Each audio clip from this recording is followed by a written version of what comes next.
Morning students. आइए हम लोग आज ट्रांसपोर्टेशन पढ़ते हैं। नेक्स्ट टॉपिक है ट्रांसपोर्टेशन। इसके पहले हम लोगों ने न्यूट्रिशन कवर किया, रेस्पिरेशन कवर किया। अब हम लोग आज ट्रांसपोर्टेशन पढ़ेंगे। Transportation in human beings. तो ह्यूमन बीइंग में या एनिमल्स में कैसे होता है ट्रांसपोर्टेशन, इसको आइए हम लोग कवर करते हैं। तो ट्रांसपोर्टेशन इन ह्यूमन बीइंग्स में, या इसको हम लोग ट्रांसपोर्टेशन को सर्कुलेटरी सिस्टम भी कह सकते हैं। ट्रांसपोर्टेशन सिस्टम आप समझ रहे हैं, कहीं पर किसी चीज को एक जगह से दूसरी जगह ले जाना। Means transport of anything from one place to another place it's called transportation. और ट्रांसपोर्टेशन में ह्यूमन बीइंग के अंदर जो ट्रांसपोर्टेशन हो रहा है, वहां पर ये तीन चीजें बड़ी इंपॉर्टेंट हैं। These three things are very important: blood, heart and blood vessels. तो एनसीईआरटी के अकॉर्डिंग ही मैं आगे लेक्चर को बढ़ा रहा हूं। सबसे पहले एनसीईआरटी में ब्लड के बारे में बताया गया है, तो बिल्कुल प्योर एनसीईआरटी बेस्ड हम लोग चलेंगे, क्योंकि NCERT is the best book for academics and as well as for your competitive exams. तो एनसीईआरटी को ही फॉलो करें, इसमें सारी चीजें आपको मिल जाएंगी। तो ब्लड पहले दिया हुआ, ब्लड को आइए कवर करते हैं। Blood is 5 to 6 litre in an healthy adult. अगर एडल्ट में बात करें तो 5 to 6 लीटर पाया जाता है ब्लड। और ब्लड का जो पीएच है, अगर पीएच की बात करें तो 7.4 के लगभग इसका पीएच होता है, slightly basic. Blood is a fluid connective tissue. Blood एक फ्लूइड कनेक्टिव टिश्यू है, में से फ्लूइड स्टेट में पाया जाता है, कनेक्टिव टिश्यू में रखा गया है, कनेक्ट करता है बॉडी की हर एक, यहाँ पर देख रहे हैं, सेल्स को फूड पहुंचा रहा है। एक transport food, O2 and waste material. Blood का जो फंक्शन है, अगर कोई पूछता है तो आप बताएंगे बस एक लाइन में, एक transport food, oxygen and waste material. इसके अलावा भी ये ब्लड और भी चीजों को, जैसे आप देखते हैं प्लांट में वाटर कवर कर रहा है, टेम्परेचर का रेगुलेशन भी कर रहा है, तो इस तरह से और भी, लेकिन इसका जो मेन फंक्शन है वो transport food, O2 and waste material. Blood में दो कंपोनेंट होंगे, प्लाज्मा एंड सेल्स या फॉर्म एलिमेंट्स जिनको बोलते हैं। प्लाज्मा कवर करेगा ब्लड का 55% और फॉर्म एलिमेंट या जो सेल्स हैं, कार्पल्स भी कहते हैं, इट कवर्स 45% ऑफ ब्लड। तो इस तरह से दो कंपोनेंट इसमें होते हैं। जो फ्लूइड पार्ट है उसको प्लाज्मा, और जो यहाँ पर सॉलिड पार्ट मिलेगा, जो सेल्स हैं, वो इनको फॉर्म एलिमेंट्स कहेंगे। ये तीन टाइप की यहाँ पर एक एक करके कवर करते हैं। Plasma, plasma is the fluid medium of blood. Extra colour का होगा, कुछ येलोइश कलर का, या कलरलेस भी कह सकते हैं।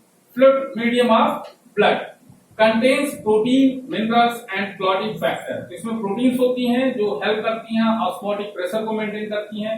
मिनरल्स भी होते हैं इसमें, एंड क्लॉटिंग फैक्टर जो ब्लड क्लॉट करने में हेल्प करते हैं। अगर क्लॉटिंग फैक्टर को निकाल लिया जाए तब यही प्लाज्मा सीरम बोला जाए। सीरम मीन्स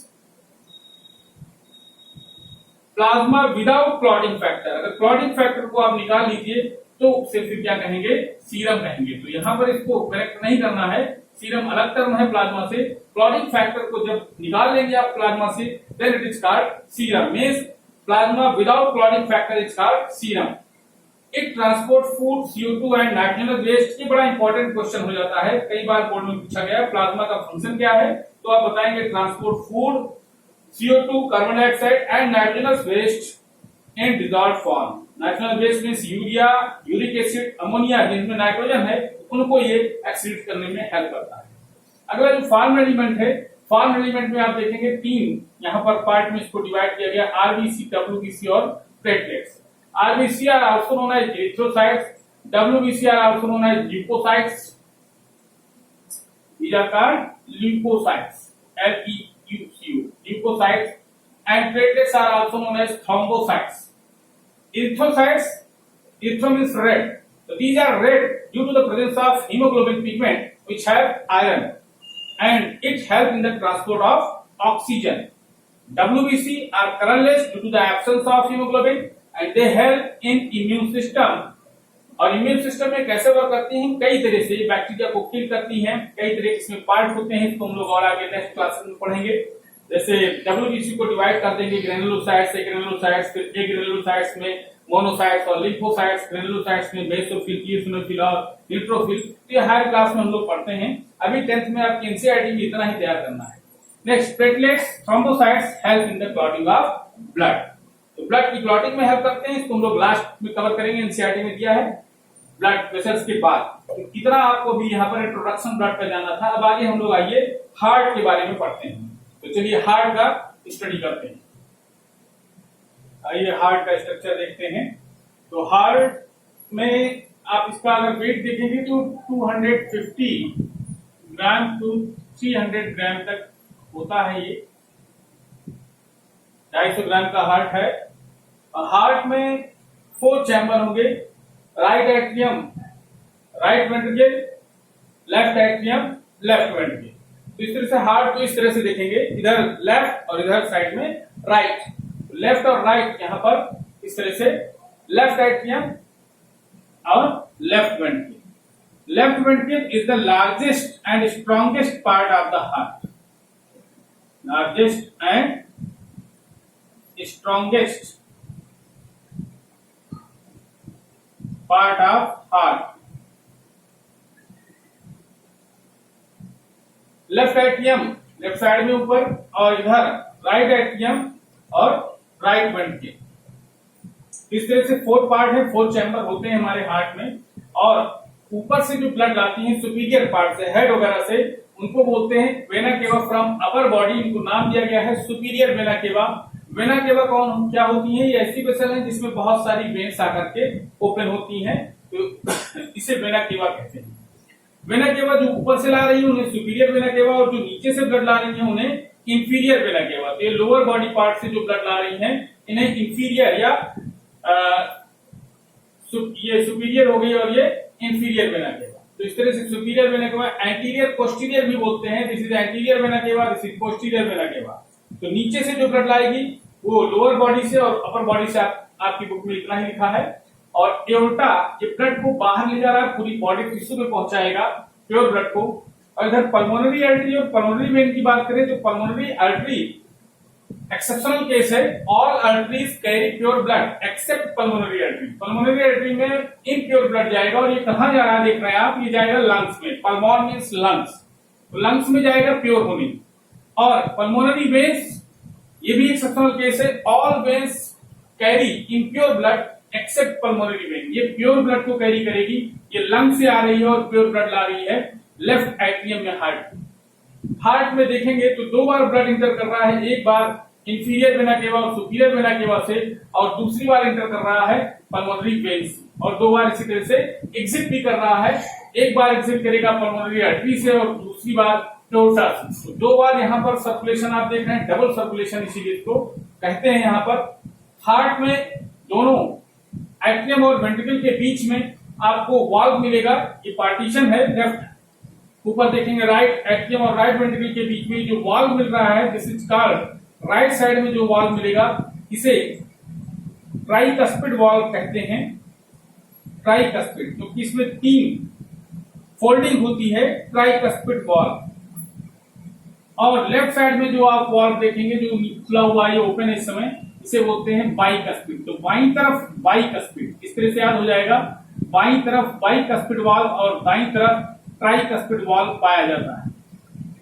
इसके अलावा दोनों एट्रियम के बीच में, लेफ्ट और राइट एट्रियम के बीच में सेप्टम भी होते हैं, इंटर एट्रियम सेप्टम बोलते हैं। और वेंट्रिकल के बीच में, लेफ्ट और राइट वेंट्रिकल के बीच में भी सेप्टम पाया जाता है, इसको इंटर वेंट्रिकुलर सेप्टम कहते हैं। इस तरह से हार्ट का पूरा आप देख रहे हैं। और जो ब्लड का फ्लो है इसको भी आइए समझ लेते हैं। जैसे ब्लड आया दोनों तरफ से इंटर किया तो लेफ्ट एट्रियम से लेफ्ट वेंट्रिकल में आएगा, और लेफ्ट वेंट्रिकल से कहा जाएगा, इधर से जो ब्लड आ रहा है लेफ्ट साइड में, तो लेफ्ट में या राइट में आ रहा है जो, तो राइट साइड में हमेशा कैसा ब्लड होगा? इम्प्योर। राइट में कैसा ब्लड होगा? इम्प्योर ब्लड होगा। और ये इम्प्योर ब्लड राइट एट्रियम से राइट वेंट्रिकल से कहा जा रहा है, देखिए पल्मोनरी आर्टरी से लंग्स में, और वहां से प्योर होकर आएगा पल्मोनरी वेन से लेफ्ट एट्रियम में, और लेफ्ट एट्रियम से फिर जो है ब्लड कहा जा रहा है लेफ्ट वेंट्रिकल में आएगा, और लेफ्ट वेंट्रिकल से एओर्टा से पूरी बॉडी में भेज दिया जाएगा। इस तरह से पूरा इसका सर्कुलेशन है, भी आपको तैयार होना चाहिए। और बहुत सारी बातें हैं यहाँ पर, लेकिन सब कुछ एक साथ नहीं कवर हो पाएगा। स्ट्रक्चर में आप इसको इतना देखिए, यहाँ पे और बाइकस्पिड ट्राइकस्पिड। यहाँ पर जो साउंड आती है हार्ट की, लक डक, इसको धक धक नहीं कहते, लक डक की आवाज आती है।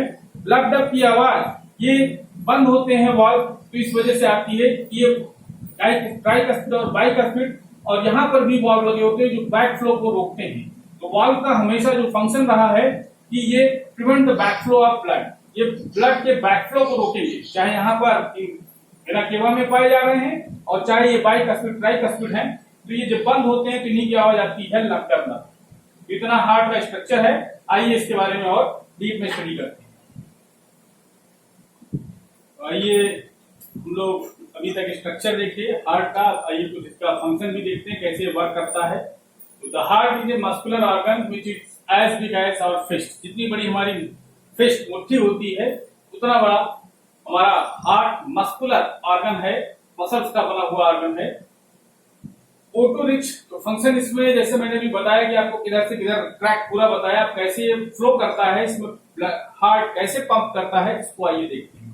तो O2 rich blood from the lungs, कहीं ना कहीं से स्टार्ट करनी पड़ी क्योंकि डबल सर्कुलेशन एक सर्किल है, तो हम लोग लंग्स से स्टार्ट करते हैं। लंग्स से ब्लड आएगा, और लंग्स से कैसा ब्लड आएगा? प्योर ब्लड, O2 रिच, जिसको ऑक्सीजनेटेड ब्लड भी कह सकते हैं।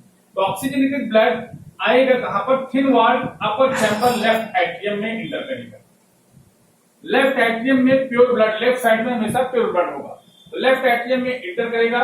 इसके थ्रू आ रहा है पल्मोनरी, यहाँ पर पल्मोनरी वेन्स लेकर आएंगी, क्योंकि वेन्स सभी वेन्स में प्योर, लेकिन पल्मोनरी वेन्स में प्योर, तो प्योर ब्लड लेकर के आएंगी लेफ्ट एट्रियम में। और लेफ्ट एट्रियम कब लेकर आएंगे? जब ये रिलैक्स स्टेट में होगा। इट देन कॉन्ट्रैक्ट, और अब इसमें कॉन्ट्रैक्शन होगा while the next chamber left ventricle expand, और लेफ्ट वेंट्रिकल क्या करेगा? एक्सपैंड करेगा। तो ब्लड लेफ्ट एट्रियम से लेफ्ट वेंट्रिकल में चला जाएगा। As the blood is transfer to it, अब आ गया ब्लड लेफ्ट वेंट्रिकल में, और लेफ्ट वेंट्रिकल कॉन्ट्रैक्ट, और जब लेफ्ट वेंट्रिकल कॉन्ट्रैक्ट करेगा the blood is pump out to the body, तो वो ब्लड एओर्टा के थ्रू पूरी बॉडी में जाएगा। यहाँ पंपिंग का जो ये एक्सपेंशन और डायलेशन हो रहा है, एक्सपेंशन को या एक्सपेंशन और कॉन्ट्रैक्शन हो रहा है, एक्सपेंशन मींस डायलेशन, तो एक्सपेंशन को यहाँ पर एट्रियल मींस एक नाम देंगे। अगर एक्सपैंड कर रहा है तो डायस्टोल, और अगर कॉन्ट्रैक्ट कर रहा है तो सिस्टोल, उसको भी आगे मैं अभी कवर करूंगा। तो यहाँ एट्रियम अगर कॉन्ट्रैक्ट कर रहा है तो एट्रियल सिस्टोल, और अगर एट्रियम डायलेट हो रहा है तो एट्रियल डायस्टोल बोलते हैं, ये भी आगे हम लोग कवर करेंगे। तो यहाँ पर लेफ्ट वेंट्रिकल कॉन्ट्रैक्ट कर गया और ब्लड पूरी बॉडी में प्योर ब्लड इंटर करेगा, एओर्टा के थ्रू जाएगा। एओर्टा डिवाइड होगी आर्टरीज में, और आर्टरी कैपिलरीज के थ्रू वहां पर डिफ्यूजन होगा और टिश्यू में प्योर ब्लड पहुंचेगा। और उसके बाद सेल्स उसको यूज करके CO2 डीऑक्सीजनेटेड ब्लड फिर से वेन्स में आ जाएगा, और वेन के थ्रू वेन्स मिलेगी वेना केवा में, और वेना केवा के थ्रू अब deoxygenated blood transfer from the body to right atrium. Vena cava लाकर के कहां इंटर कराएंगी? राइट एट्रियम में, जैसा कि डायग्राम में मैंने सुपीरियर वेना केवा और इंफीरियर वेना केवा मींस ऊपर से अपर पार्ट से और लोअर पार्ट से जो वेन्स ला रही हैं यहाँ पर ब्लड को, वो राइट एट्रियम में ओपन होगी और एज इट एक्सपैंड, और जब राइट एट्रियम एक्सपैंड होगा मींस डायलेट होगा मींस रिलैक्स स्टेट में होगा। When the right atrium contract, और जब इसमें कॉन्ट्रैक्शन होगा तो कॉन्ट्रैक्शन क्यों हो रहा है? इसके लिए एसए नोड और एबी नोड होते हैं, वो आपको अभी हायर क्लासेस में आप लोग डीप में पढ़ेंगे कैसे जनरेट हो रहा है कॉन्ट्रैक्शन रिलैक्सेशन। तो राइट एट्रियम कॉन्ट्रैक्ट करेगा, right ventricle dilate, right ventricle dilate होगा उसमें जब ये कॉन्ट्रैक्ट करेगा atrium. This transfer blood to the right ventricle, और ब्लड कहां जाएगा? राइट वेंट्रिकल में थ्रू ट्राइकस्पिड वाल्व। और जब वेंट्रिकल कॉन्ट्रैक्ट करेगा तब फिर वेंट्रिकल पंप कर देगा इस ब्लड को कहां पर? लंग्स में प्योर होने के लिए। Ventricle have to pump blood into the various organ, जैसे यहाँ लंग्स को पंप कर रहा है या फिर पूरी बॉडी को भी पंप कर रहा था लेफ्ट वेंट्रिकल। तो इसलिए होता क्या है, इसीलिए इसकी जो वॉल होती है thicker muscular wall than the atrium. जितना एट्रियम में वॉल थिन होती है और वेंट्रिकल में थिक होती है, थिकर होती है, उसके कंपेयर में एट्रियम की वॉल्स। वॉल्स की अगर बात करें, वॉल्व जो अभी मैंने बात किया बाइकस्पिड ट्राइकस्पिड या वेना केवा में वॉल्व पाए जाते हैं, इनको सेमिलुनर वॉल्व बोल रहे हैं। तो वाल्व इंश्योर दैट, कई बार क्वेश्चन पूछा गया वाल्व का फंक्शन बताइए क्या होता है। तो वाल्व का फंक्शन आप बताएंगे, valve prevent the backflow of blood. Valve ensure that blood does not flow backward when the atria और वेंट्रिकल कॉन्ट्रैक्ट। मींस जब एट्रियम और वेंट्रिकल कॉन्ट्रैक्ट करते हैं तो ब्लड पीछे न जाए, वेना केवा में न चला जाए या वेंट्रिकल से एट्रियम में न चला जाए, तो ये बैकफ्लो को रोकेंगे। This is the important function of valve. तो वेरी इंपॉर्टेंट, कई बार आप यहाँ क्वेश्चन में बोर्ड में पूछा गया है। इतना कवर होने के बाद आइए हम लोग अब नेक्स्ट टॉपिक जो एनसीईआरटी का है, नेक्स्ट बढ़ते हैं। डबल सर्कुलेशन पढ़ेंगे और उसमें किस तरह से यहाँ पर ट्रांसपोर्ट होगा O2 और CO2।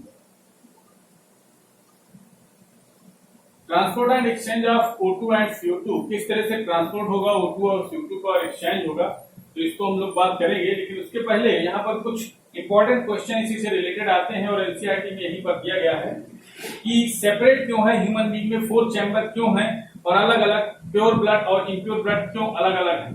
तो इसका जो रीजन है, the separation of oxygenated and deoxygenated blood allow highly efficient supply of O2। अगर सेपरेशन हो गया, जैसे आप प्योर पेट्रोल डालते हैं अपनी बाइक में, अपने 4 व्हीलर में, 2 व्हीलर में, तो वो ज्यादा एफिशिएंट हो जाती है। उस तरह से ऑक्सीजन ज्यादा सप्लाई होगी, प्योर ऑक्सीजन जब मिलेगी तो वो ऐसे एनिमल्स में इफिशियंसी बढ़ जाएगी, काम करने की जो इफिशियंसी है।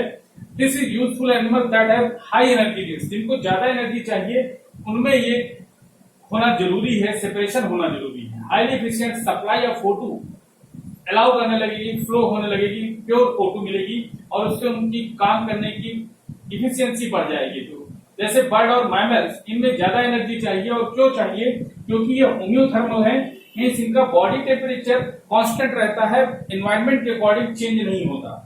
तो अपने बॉडी टेम्परेचर को कांस्टेंट बनाने के लिए इन्हें एनर्जी खर्च करनी पड़ती है और इसलिए इनमें ज्यादा एनर्जी की जरूरत होती है। तो ये आप आंसर बताएंगे कि क्यों ज्यादा एनर्जी की जरूरत होती है, क्योंकि इनके बॉडी टेम्परेचर कांस्टेंट रखना होता है और इसलिए इनमें ज्यादा एनर्जी की जरूरत है, इसीलिए यहाँ पर सेपरेशन की भी जरूरत थी, प्योर ऑक्सीजन इनको मिले। अगर इसके अलावा बात करें जो पोइकिलोथर्मल है, जो कोल्ड ब्लडेड है, इनको वार्म ब्लडेड बोलते हैं, 9th में आपने पढ़ा है। तो जो वार्म ब्लडेड है या इनमें तो कांस्टेंट रहेगा, लेकिन जो कोल्ड ब्लडेड है जैसे एम्फीबियन और रेप्टाइल, इनको पोइकिलोथर्मल भी बोलते हैं। तो एम्फीबियन और रेप्टाइल्स में आप देखोगे कि यहाँ 3 चैम्बर हार्ट, 3 चैम्बर हार्ट में थोड़ा बहुत यहाँ मिक्सिंग होगी। एट्रियम में तो अलग, लेकिन वेंट्रिकल में आकर के 2 एट्रियम और 1 वेंट्रिकल होगा तो मिल जाएगा। रेप्टाइल में एक आप क्रोकोडाइल पढ़ते हैं, वो एक्सेप्शन है, तो उसको आप जानते रहिएगा, क्रोकोडाइल में 4 चैम्बर होते हैं। फिशेस हैव ओनली 2 चैम्बर, और फिशेस की बात करें तो उनमें केवल 2 ही चैम्बर होता है हार्ट में। और यहाँ पर blood is pump to the gills, blood pump होगा, हार्ट पंप करेगा गिल्स में, इस ऑक्सीजनेटेड, जहां पर ये ऑक्सीजनेशन होगा, हार्ट गिल्स को जो पंप करेगा ये इम्प्योर ब्लड होगा। लेकिन गिल्स वाटर को, माउथ से जो वाटर आएगा, इसको आप पीछे भी पढ़ चुके हैं, पिछले लेक्चर में मैंने कवर किया रेस्पिरेशन में। तो वाटर के थ्रू, वाटर इससे होकर के निकलेगा, तो यहाँ पर ये ऑक्सीजन को ले लेगा गिल्स और CO2 एक्सचेंज कर देगा। तो इस तरह से यहाँ O2 CO2 का एक्सचेंज गिल्स में होता है फिशेस में, और ये ऑक्सीजनेटेड ब्लड टिश्यूज में आएगा और टिश्यूज से फिर हार्ट में जाएगा। तो यहाँ पर सिंगल सर्कुलेशन आप देख रहे हैं फिशेस के केस में। Gills is oxygenated and passes directly to the body, तो गिल्स में जाएगा और गिल्स से फिर पूरी बॉडी में गिल्स पास कर देगा oxygenated blood. Oxygenated blood heart में जा ही नहीं रहा है। यहाँ पर हार्ट में कैसा ब्लड फ्लो कर रहा है, impure blood, deoxygenated blood. That's why this type of heart is called venous heart. Venous heart कहते हैं इस तरह के हार्ट को जिसमें इम्प्योर ब्लड फ्लो करे। Thus blood goes only once through the heart, और एक ही बार हार्ट में जा रहा है in the phase during 1 cardiac cycle. Cardiac cycle की बात करें तो जो एक बार पूरा हार्ट कॉन्ट्रैक्ट करेगा और फिर रिलैक्स होगा, तो ये कार्डियक साइकिल होगी। तो फेस ड्यूरिंग 1 कार्डियक साइकिल, एक बार ब्लड एंटर कर रहा है once time, that's why it is called single circulation. Single circulation is present in the fishes. इसके बाद आइए ह्यूमन बीइंग में कवर करते हैं, जहां डबल सर्कुलेशन की बात करेंगे, तो इसके लिए यहाँ पर डायग्राम की जरूरत है। तो पल्मोनरी, यहाँ पर ह्यूमन बीइंग में अगर हम लोग देखें डबल सर्कुलेशन का केस, तो human being blood goes through the heart twice during each cardiac cycle. एक कार्डियक साइकिल में 2 बार एंट्री कर रहा है, एक बार वेना केवा से और दूसरी बार जब लंग से प्योर होकर आ रहा है पल्मोनरी वेन्स के थ्रू प्योर ब्लड एंटर करेगा लेफ्ट एट्रियम में। तो इस तरह से 2 बार एंट्री होगी, that's why it is called double circulation. यहाँ पर भी आप देख सकते हैं डायग्राम ये डबल सर्कुलेशन का है, और यहाँ पर एक्सचेंज ऑफ गैसेस को भी दिखाया गया है, कैसे एक्सचेंज होता है, कहां पर। अगर हार्ट में देखें तो हार्ट से यहाँ लंग्स में ये पल्मोनरी आर्टरी इम्प्योर ब्लड लेकर जा रही हैं और यहाँ कैपिलरीज होगी जहां डिफ्यूजन होगा। तो ये लंग्स है, लंग्स की कैपिलरीज हैं, लंग्स कैपिलरीज। यहाँ पर कैपिलरीज में डिफ्यूजन, कैपिलरी और ब्लड वेसल्स में कैपिलरी के थ्रू लंग्स तक आई रहेगी ऑक्सीजन। ऑक्सीजन का कंसंट्रेशन लंग्स में ज्यादा होगा और इनमें कम होगा, तो higher concentration to lower concentration में डिफ्यूजन के थ्रू आ जाएंगे ब्लड में और ब्लड से फिर ये ऑक्सीजनेटेड ब्लड आएगा हार्ट में। हार्ट में लेफ्ट एट्रियम है और लेफ्ट एट्रियम से लेफ्ट वेंट्रिकल में। तो इस तरह से आप देख रहे हैं ये लंग्स से इस सर्कुलेशन को हम लोग पल्मोनरी सर्कुलेशन बोलेंगे क्योंकि पल्मोन लंग्स से होकर जा रहा है। और दूसरा आप देख रहे हैं दूसरा सर्कुलेशन इसमें मिलेगा जब इसके लेफ्ट वेंट्रिकल से प्योर ब्लड जाएगा बॉडी टिश्यूज में। तो बॉडी टिश्यूज में एओर्टा के थ्रू जा रहा है, एओर्टा डिवाइड होगा आर्टरीज में और यहाँ पर बॉडी टिश्यूज में कैपिलरीज में यहाँ डिफ्यूजन होगा और इम्प्योर ब्लड फिर ये वेना केवा के थ्रू आ जाएगा राइट एट्रियम में। तो इस तरह से इसको इस सर्कुलेशन को बोलते हैं सिस्टमिक सर्कुलेशन। सिस्टमिक सर्कुलेशन और इस सर्कुलेशन को बोलते हैं पल्मोनरी सर्कुलेशन। तो यहाँ दो तरह की सर्कुलेशन मिल रहा है, डबल सर्कुलेशन, एक बार लंग्स में जा रहा है और दूसरी बार टिश्यूज में। तो इस तरह से ये डायग्राम आप तैयार करेंगे। ट्रांसपोर्ट और एक्सचेंज की जब बात करेंगे और एक्सचेंज में वो higher concentration to lower concentration diffusion process के थ्रू एक्सचेंज होगा। यहाँ ट्रांसपोर्ट की बात कर ले तो ऑक्सीजन 97% ट्रांसपोर्ट होती है in the form of oxy haemoglobin. Haemoglobin से बाइंड होकर के आरबीसी को ट्रांसपोर्ट करेगा और 3% बहुत कम जो कि डिजॉल्व फॉर्म में प्लाज्मा में डिजॉल्व होकर के फ्लो करती है। तो इस तरह से ऑक्सीजन का ज्यादातर 97 पार्ट ऑक्सीजन हीमोग्लोबिन से बाइंड होकर के ही ट्रांसपोर्ट हो रहा है ऑक्सी हीमोग्लोबिन के फॉर्म। और CO2 की बात करें तो CO2 23% ही, क्योंकि ये डिजॉल्व ज्यादा हो जाती है, इसकी सॉल्बिलिटी कम है तो ये बाइंड करके फ्लो कर रहा था, ट्रांसपोर्ट हो रहा था। और CO2 डिजॉल्व ज्यादा होती है, इसकी सॉल्बिलिटी ज्यादा है, तो ये आरबीसी से केवल 23% मींस कार्बामिनो हीमोग्लोबिन के फॉर्म में केवल 23% ही ट्रांसपोर्ट होगा। 70% बाइकार्बोनेट के फॉर्म में प्लाज्मा में ही होगा, बाइकार्बोनेट आयन बन जाएंगे और 7% डिजॉल्व फॉर्म में ट्रांसपोर्ट होगी प्लाज्मा में। तो इस तरह से आप देख रहे हैं टोटल 77% प्लाज्मा में है और 23% कार्बामिनो हीमोग्लोबिन से बाइंडिंग स्टेट में ट्रांसपोर्ट होगी। ये पूरा का पूरा आपका यहाँ ट्रांसपोर्ट कवर होता है O2 और CO2 का। इसके बाद हम लोग हार्ट बीट और पल्स और ब्लड प्रेशर की बात करेंगे। तो आइए चलते हैं हार्ट बीट और पल्स और ब्लड प्रेशर क्या है, आइए देखते हैं। Heartbeat, one complete contraction and relaxation of the heart is known as heartbeat. एक बार पूरा कॉन्ट्रैक्ट हो मीन्स एट्रियम कॉन्ट्रैक्ट हुआ, वेंट्रिकल रिलैक्स हुआ और वेंट्रिकल कॉन्ट्रैक्ट हुआ, एट्रियम रिलैक्स हुआ। यहाँ पर दोनों फिर साथ में रिलैक्स हो जाते हैं बाद। तो इस तरह से one complete contraction and relaxation is known as heartbeat. It is 70 to 72 times per minute. एक मिनट में 70 टाइम्स से 72 टाइम्स एवरेज में होता है। Pulse, the expansion of N artery. किसी आर्टरी में अगर जैसे पल्स देखते हैं तो आर्टरी में क्या each time blood is forced into it. Heart जब पंप करेगा तो इसमें हर एक कार्डियक साइकिल में फोर्स करेगा ब्लड को और दिस इज कॉल्ड पल्स। इसी को पल्स बोलते हैं। ये भी 70 to 72 टाइम्स कॉन्ट्रैक्शन होगा यहाँ पर, तो उतनी बार जहां पर वेंट्रिकल सिस्टोल में वो ब्लड फ्लो होगा तो पल्स 70 to 72 टाइम्स पल्स भी होती है।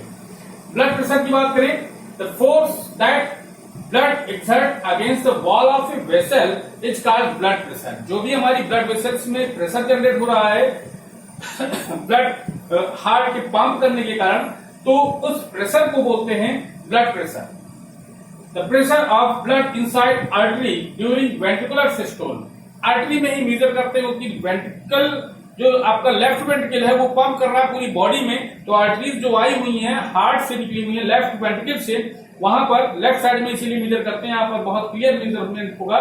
तो वेंट्रिकल में जो ब्लड का प्रेशर है कब वेंट्रिकुलर सिस्टोल के समय जब कॉन्ट्रैक्ट किया लेफ्ट वेंट्रिकल ब्लड फ्लो करा रहा है तब उस समय जो प्रेशर आएगा आर्टरीज में that is called systolic pressure. Systolic means contraction की स्टेज में जो प्रेशर होगा वो सिस्टोलिक प्रेशर होगा और ये ज्यादा होगा क्योंकि कॉन्ट्रैक्ट कर रहा है वेंट्रिकल तो बहुत ज्यादा फोर्स लगाएगा, ताकत लगाएगा, तो होगा क्या, वेसल्स पे पावर आएगी, वेसल्स की वॉल पे प्रेशर जनरेट होगा, that is 120 mm of Hg, इतना होता है।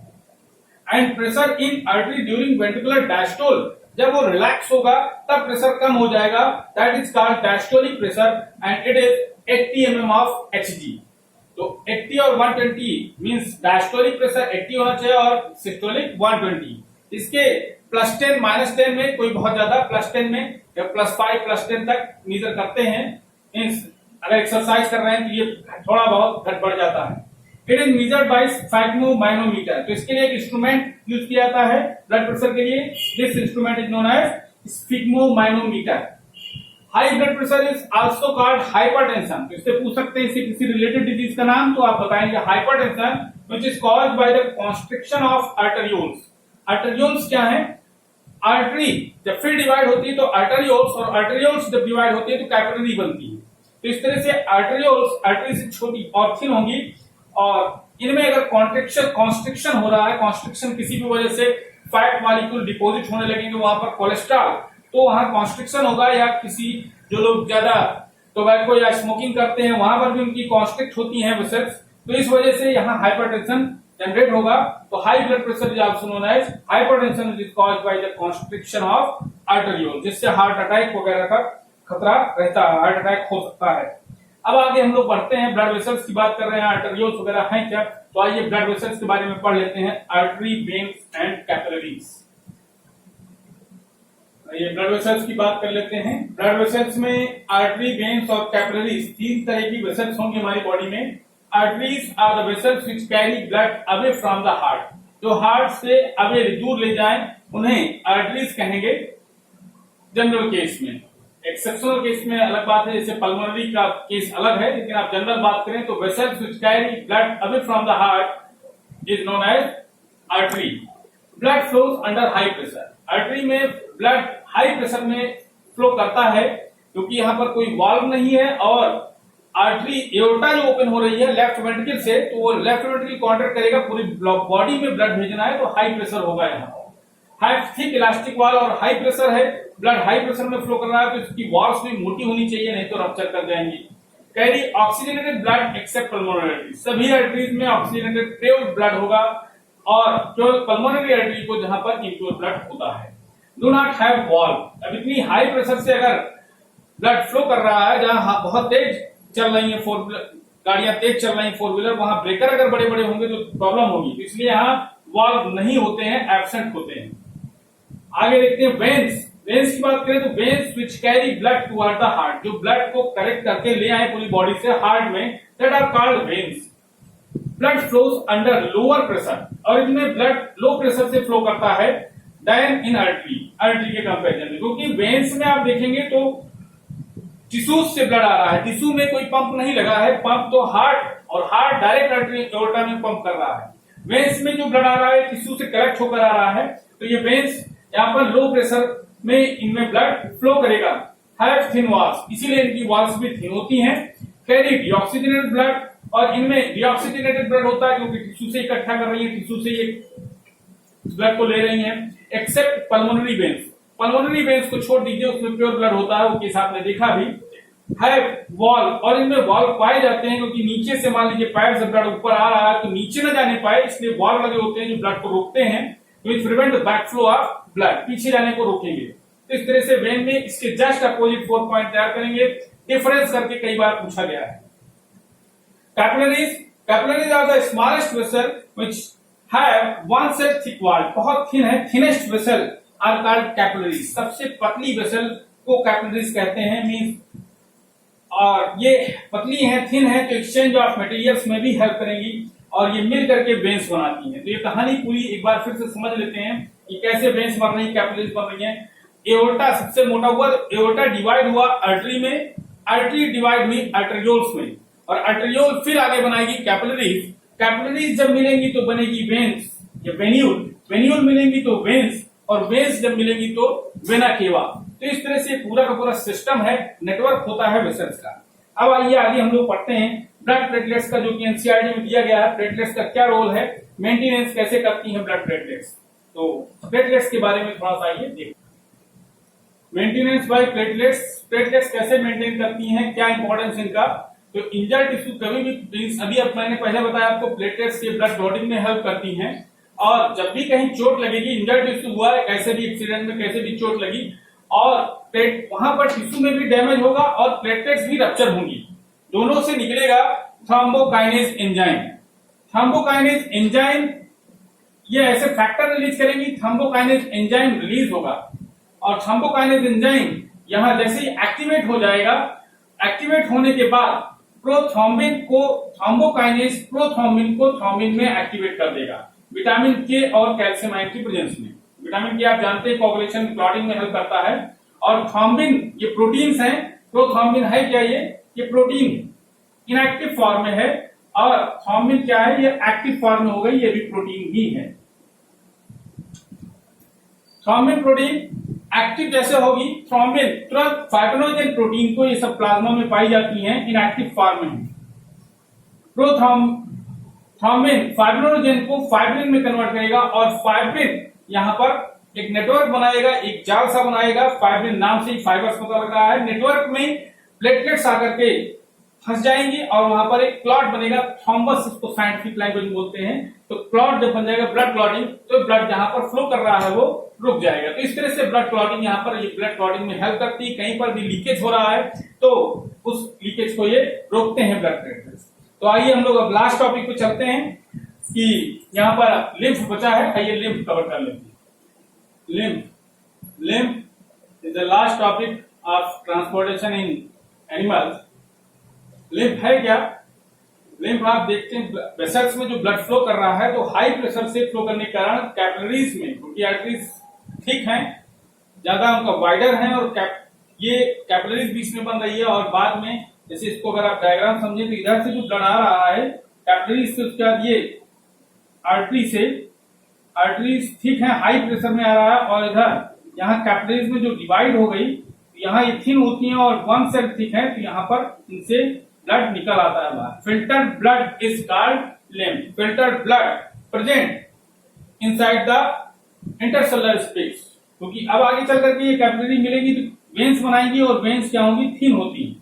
तो इस तरह से पूरा का पूरा यहाँ प्रेशर जो जनरेट होगा कैपिलरीज में through the pores present in the walls में ऑफ द कैपिलरीज। कैपिलरी की वॉल में छोटे छोटे पोर्स होंगे, उनसे some amount of plasma protein and blood, plasma protein और ब्लड का ब्लड सेल्स भी यहाँ पर WBC भी फिल्टर हो जाती है। RBC नहीं फिल्टर हो पाती बिकॉज ऑफ लार्जर साइज।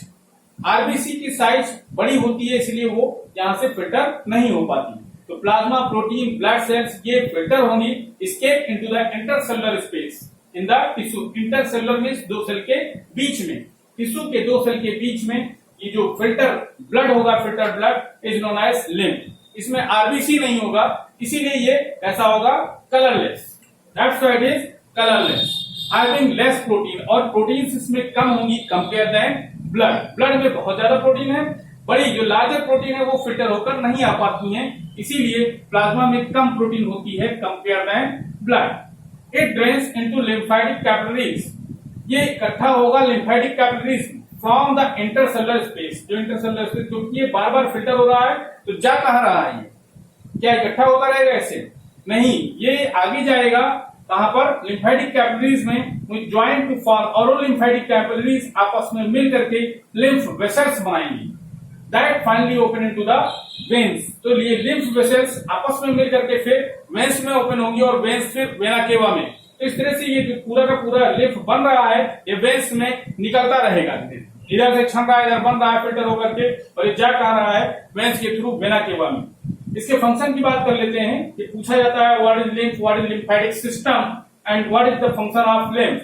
तो फंक्शन में आप यहाँ पर तीन फंक्शन दिए हैं, इन तीनों को आप तैयार करेंगे। It carries digested and absorb fat from intestine, तो फैट एब्जॉर्प्शन में हेल्प करता है लिम्फ, जिसको लैक्टियल बोलते हैं। क्या बोलते हैं, लैक्टियल्स। ये लिम्फेटिक वेसल्स होती हैं जो हेल्प करती हैं फैट एब्जॉर्प्शन में, लैक्टियल्स। तो lymph vessels which help in the absorption of fat is called lacteals। और दूसरा protects the body by killing the germs। Immune system में भी ये वर्क करेंगी, WBC ज्यादा होते हैं इसमें कम, और RBC है ही नहीं, तो WBC भरे पड़े हैं। तो WBC करते क्या है, इम्यून सिस्टम में वर्क करते हैं, kill the harmful bacteria, kill the bacteria, तो ये जर्म्स को किल करेंगे। Help in the removing the waste product, waste product को भी रिमूव करते हैं, में हेल्प करेगा। लिम्फेटिक वेसल्स के थ्रू जो भी होगा इसमें वेस्ट प्रोडक्ट, वेस्ट मटेरियल, वो चला जाएगा कहां पर, वेना केवा में, और वेना केवा से फिर कहा जाएगा, लेफ्ट इधर राइट एट्रियम में। तो इस तरह से यहाँ पर डेड सेल्स जो भी चीजें हैं ये WBC रिमूव करती है, वहां से हटाती है। तो इस तरह से ये पूरा का पूरा टॉपिक कवर होता है। अब आगे हम लोग कवर करेंगे transportation and plants. Thank you.